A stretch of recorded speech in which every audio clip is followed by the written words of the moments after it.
Kanye West has for weeks been talking about Jewish conspiracies and saying threatening things about Jews.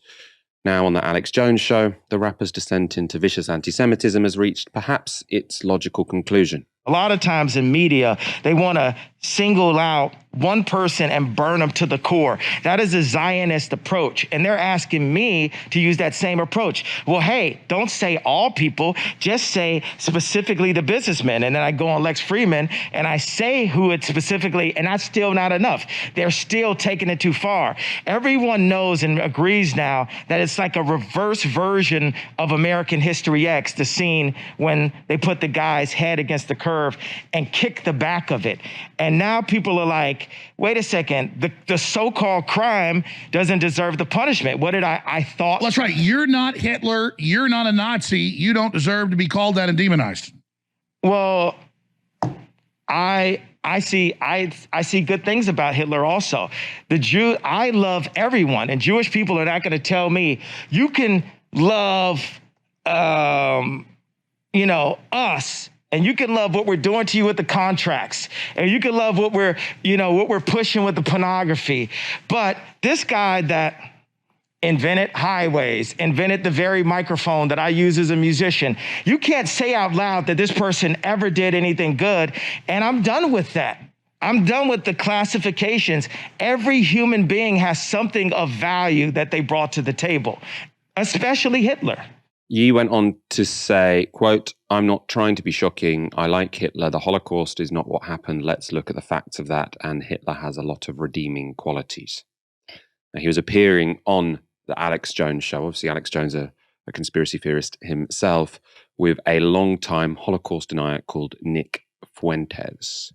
The first thing to say is that this is something which has got the potential to cause real harm, either in terms of having a stochastic impact, which is because you put out messages which demonize, marginalize, encourage hate against other groups or mainstream violent ideologies, you make it more likely that people are going to act on that way of thinking, either by abusing, harassing, or even violently targeting a member of a minority group. So I think that that's the first thing to say, which is regardless of where the causality falls in terms of he's totally in control of all of his actions or he's completely out of control of all of his actions, the impact of that could be something which is really, really worrying.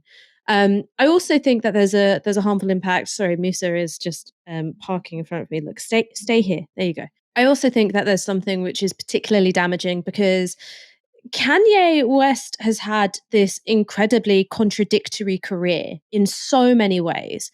On the one hand, he's someone who has consistently disrespected Black women in particular. He said some absolutely dreadful things about Amber Rose, and nobody really batted an eye when the misogyny was directed at Black women.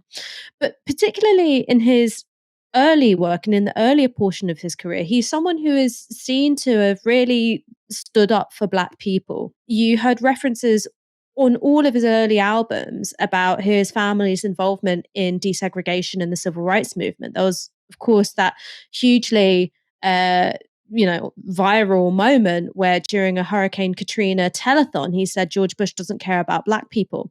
And so the thing that worries me is that Kanye West directing racist hatred at Jewish people, but dressing it up in the way that anti-Semitism almost always is dressed up by saying, and these are the people who hold the real power, these are the people who've got their foot on your necks, is that takes the place of an actually anti-racist analysis of how imbalances of power in society actually function. And I think that most people who've listened to his music, most people who are people of color, have enough good sense to see Kanye West's diatribes for exactly what they are. But what worries me is that because he is someone who's created this body of work that people very much love, his fame exerts this almost gravitational pull by itself, even if it's a minority, even if it's a tiny minority of people who choose to believe him when he dresses up anti-Semitism as some kind of advocacy for the Black community. I think that is something which can have a really detrimental impact on race relations. There's lots of people in the comments, unsurprisingly, sort of discussing mental health, sort of saying he needs to take his meds or he's off his meds, and then people saying, let's stop using mental health as an excuse. Where do you stand on this? I mean, I think you're absolutely right. The thing that is going on here is someone is going and praising Hitler with a massive platform that's incredibly dangerous, painful. Anyone platforming this guy is a complete asshole. This is incredibly dangerous. At the same time, it's become a bit taboo to say, well, he is clearly having a mental health episode, because people think that is to excuse it. He now says he was falsely diagnosed with bipolar. Much of the way he's behaving does sort of seem consistent with some symptoms of a manic episode. How do we sort of navigate from your perspective? What do you think there? I don't know Kanye West, and I also don't have a background in treating mental health issues. So those are two really important things to say, which is I'm coming at this from the same position as everybody else, which is I can only react to things that I see and make connections to other things that I know. I think that there is a impulse to say, well, mental health plays no role in what's going on because what people are scared of is stigmatizing people with mental health issues. And I really understand that impulse. And as impulses go, that's a kind of laudable one.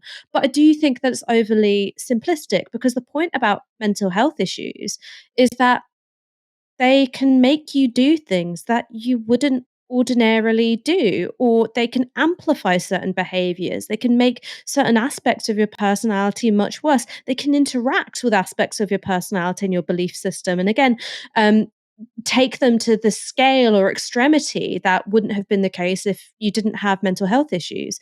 And I think it's quite plain to see when you watch the Alex Jones appearance that he did, from the way in which he's talking. It's just this torrent of words falling over each other. That was that really bizarre moment where he's trying to do like a Netanyahu pun and pulls out a net. It really did remind me of a lot of people who I've known in my life, who I love very, very much, of the manner of speaking when they're in a manic episode. The thing to also point out is that mental health diagnoses can also be really complex. And I've got no idea how Kanye's might have evolved or what it actually is. But, again, someone who I know very well, who I love very much, their mental health issues went on a journey which started out as a kind of almost straightforward bipolar diagnosis, and then through the years became a lot more complex and, included paranoid schizophrenia. And so I think that it's both things at once, which is, yes, he clearly holds racist and hateful opinions that he's expressing. And those are opinions which exist amongst people who don't have any mental health issues at all. But that's also something which can interact with mental health issues. And when you are then more disposed to behave in a volatile way, or more disposed to paranoid forms of thinking, which Kanye at the moment clearly is. He talked about, his kids being replaced with fake children, his children being kidnapped so that he couldn't see them, things of that nature. I think that tells you that mental health issues are playing a kind of role here. The thing that I'd say in terms of who has a kind of unequivocal responsibility, an uncomplicated responsibility, are all of the far right grifters, from Tucker Carlson to Candace Owens to Nick Fuentes to, Milo, who saw an opportunity to use Kanye, his fame, his clout, to mainstream their own hateful ideology. And then what he did is, because he doesn't have, for whatever reason, the kind of filter that they do, where they can keep doing the plausible deniability Charleston, where they walk up to the line of endorsing Nazism and then walking back away from it. Kanye West just runs straight over that line. And they are people who I think are exploiting someone who was very, very clearly unwell, and why there might be quite a wide range of differences about to what extent is Kanye West responsible for his own actions here. I think that Tucker Carlson editing out the anti-Semitic portions of his interview with Kanye to make him appear as more of a straightforward cancel culture targeted by the liberal elites figure, that tells you something about what their intentions for him have been in terms of using him as a hammer on the Overton window. look, he's anti-Semitic. He's anti-Semitic. He hates Jews, and he's being anti-Semitic. We should be very, very clear about that. Do those beliefs have anything to do with mental health? Quite possibly, because I think some people think, oh, well, he's just expressing what he's always really thought. I mean, it seems to me that, one feature of kind of, paranoid delusions can be drawing connections where they don't exist and feeling like everyone is out to get you. And if you listen to sort of his other comments, he thinks he was misdiagnosed as bipolar by a Jewish doctor who then told a Jewish media person, and this was all because of all of these completely disconnected things in his life. He's connecting in this weird conspiracy that he is the center of. And I don't think that is, alien to certain, mental health difficulties. Of course, that doesn't excuse it, but I think it's odd to sort of not mention that. And in a way, actually, I think it can be instructive, right? Because what happened? You've got someone who, well, in a way, he's vulnerable. In a way, he's one of the richest people in the world. But he's in a difficult mental state. And then you have these right-wing grifters, complete ideologues, exploiting that. I suppose my question for you, Ash, is this damaging for the people who I think have been exploiting him? So that could be Nick Fuentes was openly a Holocaust denier anyway. But if you've got the sort of other people who were trying to stay on one side of acceptability, we could even say Donald Trump there. Obviously, he hasn't tried particularly hard to stay on one side of acceptability. But you've got Trump's, even Elon Musk, we could say now, people who were batting for Kanye West. And now literally he's come out and said he likes Hitler. Are they going to be worried about this, or are they still, loving all the clicks and that they're suddenly relevant again? I think in terms of the position they now have within the mainstream right, no, it's not going to damage them, because what they can do is what they are doing, which is distance themselves from Kanye West, say, oh no, that's really disgusting. Kanye, you've gone too far. That's something that Elon Musk was doing. And then it makes them look a lot more reasonable by comparison. I think maybe even Marjorie Taylor Greene disavowed Kanye West's comments, which doesn't tell you very much about Marjorie Taylor Greene, but can create the appearance of being more reasonable. So I actually think that the extremity of Kanye West and the fact that many of these figures will be able to disavow him creates a problem. It makes them look more reasonable than they are. So I think that that's the real danger. Where I think it can be damaging is that you have seen a bit of a backlash from,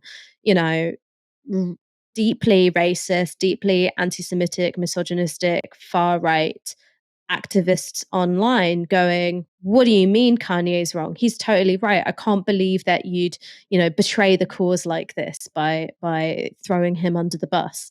So that there is an element to which that core of their support, I think, could almost be a little bit turned off. But I think that if the white nationalist right kind of act as one in this instance, it'll be Kanye who's thrown under the bus and their own careers left intact.